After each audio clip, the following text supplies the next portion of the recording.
السلام علیکم ناظرین،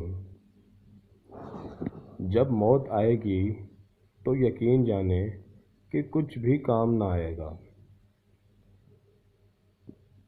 آپ کے دنیا سے جانے پر کسی کو کوئی فرق نہیں پڑے گا اور اس دنیا کے سب کام کاج جاری رہیں گے۔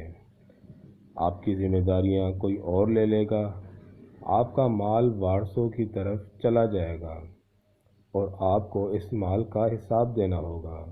موت کے وقت سب سے پہلی چیز جو آپ سے چلی جائے گی وہ ہوگا نام۔ لوگ کہیں گے ڈیڈ باڈی کہاں ہے؟ جب وہ جنازہ پڑھنا چاہیں گے تو کہیں گے کہ جنازہ لائیں۔ جب دفن کرنا شروع کریں گے تو کہیں گے کہ میت کو قریب کریں۔ آپ کا نام ہرگز نہ لیا جائے گا۔ مال، حسب و نسب، منصب اور اولاد کے دھوکے میں نہ آئیں۔ یہ دنیا کس قدر زیادہ حقیر اور جس کی طرف ہم جا رہے ہیں وہ کس قدر عظیم ہے۔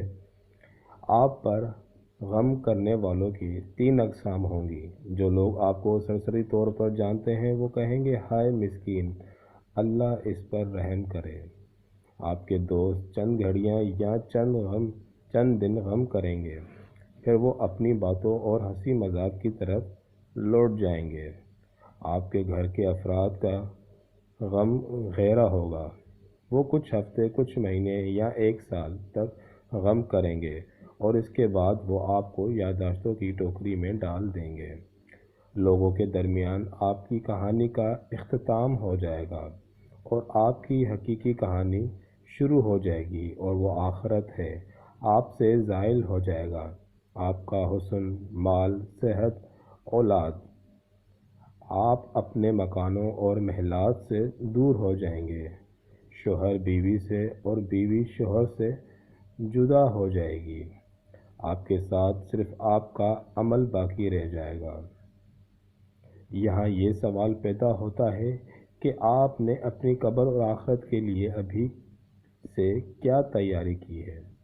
وہ یہ حقیقت جو غور و فکر کی محتاج ہے، اس لیے آپ اس کی طرف توجہ کریں۔ فرائض، نوافل، پوشیدہ صدقہ، نیک اعمال، تہجد کی نماز اور اچھے اخلاق کی شاید نجات ہو جائے۔ مرنے والے کو اگر دنیا میں واپس لوٹایا جائے تو وہ صدقہ کرنے کو ترجیح دے گا کہ اللہ کا فرمان ہے، اے میرے رب، تو نے مجھے قریب مدت تک مہلت کیوں نہ دی کہ میں صدقہ کروں؟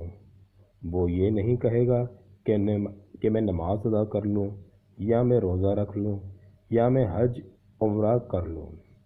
علماء کہتے ہیں کہ میت صرف صدقے کا ذکر اس لیے کرتی ہے کیونکہ وہ اپنی موت کے بعد اس کے عظیم اثرات دیکھتی ہے، لہٰذا زیادہ سے زیادہ صدقہ خیرات کریں۔ اور بہترین چیز جس کا آپ ابھی صدقہ کر سکتے ہیں وہ آپ کے وقت میں سے 10 سیکنڈ ہے۔ آپ خیر خواہی اور اخلاص کی نیت کے ساتھ اس تحریر کو دوسروں تک پہنچائیں، کیونکہ اچھی بات کہنا بھی صدقہ ہے۔ اگر آپ اس تحریر کے ذریعے لوگوں کو یاد دہانی کروانے کی کوشش کریں گے تو قیامت کے دن اسے اپنے ترازو میں پائیں گے۔